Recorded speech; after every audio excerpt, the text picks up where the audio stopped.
నర్సుపై ఓ రోగి దాడి చేసిన సంఘటన ఆదివారం రాత్రి తిరుపతిలోని రుయా ఆసుపత్రిలో జరిగింది. మదనపల్లి మండలం రాజానగర్కి చెందిన దుర్గాప్రసాద్ విషం తాగడంతో 4 రోజుల కిందట కుటుంబీకులు రుయాకు తీసుకువచ్చారు. ఇక్కడ ఏఎంసీ వార్డులో చికిత్స పొందుతున్నారు. శనివారం నాటికి కోలుకున్న అతనికి రాత్రి అట్రాసిన్ అనే ఇంజెక్షన్ వేశారు. అప్పటి నుంచి మతిస్థిమితం కోల్పోయిన వ్యక్తిలా ప్రవర్తిస్తున్నాడు. ఈ క్రమంలో ఆదివారం రాత్రి ఇదే వార్డులోకి స్టాఫ్ నర్సు యశోద విధులకు హాజరయ్యారు. రోగులకు ఇంజెక్షన్లు వేసి తన కుర్చీలో కూర్చున్నారు. ఆ సమయంలో దుర్గాప్రసాద్ వెనుక నుంచి సెలైన్ పెట్టే ఐవీ స్టాండ్ తీసి తలపై బలంగా కుట్టాడు. ఆమెకు తీవ్ర గాయమైంది. గమనించిన సెక్యూరిటీ వచ్చి అతడిని పట్టుకుని పక్క గదిలోకి తీసుకువెళ్లారు. బాధితురాలికి వైద్యులు 8 కుట్లు వేయాల్సి వచ్చింది. విషయం తెలుసుకున్న సూపరింటెండెంట్ రవిప్రభు వచ్చి ఘటనపై విచారణ చేపట్టారు.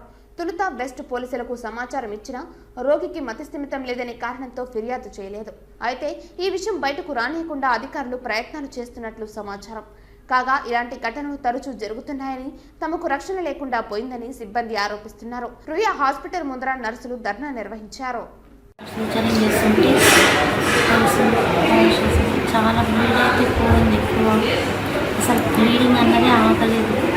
అతని కండిషన్ బాగాలేదని డాక్టర్లు చెప్తున్నారు, కానీ ఆయన కండిషన్ తగ్గట్టు ట్రీట్మెంట్ తీసుకోవడం లేదు. అతను 2 రోజుల నుంచి నేను చంపేస్తాను, నేను పొడి చేస్తానని చెప్పని రకరకాలుగా ఆడున్న నర్సుల పైన బెదిరిస్తా ఉన్నా కదా, దానిపైన పూర్తిగా చర్యలు తీసుకోకుండా అతన్ని ఈ రోజు బాధాకర విషయం, నేను ఐరన్ రాడ్తో ఏదైతే సెలైన్ రాడ్తో ఉందో ఆ రాడ్తో తల మీద కొట్టడం వల్ల అదృష్టం కొద్దీ ఆమె ఈ రోజు ప్రాణాలతో బయటపడింది.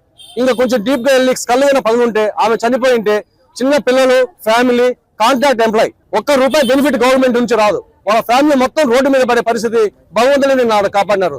నిజంగా ఈ హాస్పిటల్ ఏం జరుగుతుందంటే, ఏదైనా సరే స్టాక్ తగ్గినా, ఫ్యామిలీ తిరగకపోయినా, పక్కన ఏదైనా చెత్తబడి ఉన్నా మొత్తం స్టాఫ్ నర్స్ ని బాధ్యత చేసుకొని వాళ్ళకే డేటా ఎంట్రీ ఆపరేటర్ పనులు ఇస్తున్నారు. వాళ్ళనే ఆరోగ్యశ్రీ చూడమంటున్నారు. వాళ్ళే ఈ హాస్పిటల్ చేయాలా, మొత్తం స్టాఫ్ నర్సులు తప్ప మిగతా వాళ్ళకి మొత్తం అంతా వార్డు పైన ఏదైనా సరే లాస్ట్ స్టేషన్స్ తీసుకుపోయినా వాళ్ళపైన బాధ్యతలు చేస్తున్నారు.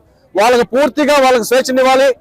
స్టాఫ్ నర్సులు బాధ్యతగా వాళ్ళ ఒక ఉద్యోగాన్ని వాళ్ళు చేసుకునే విధంగా ఉండాలి.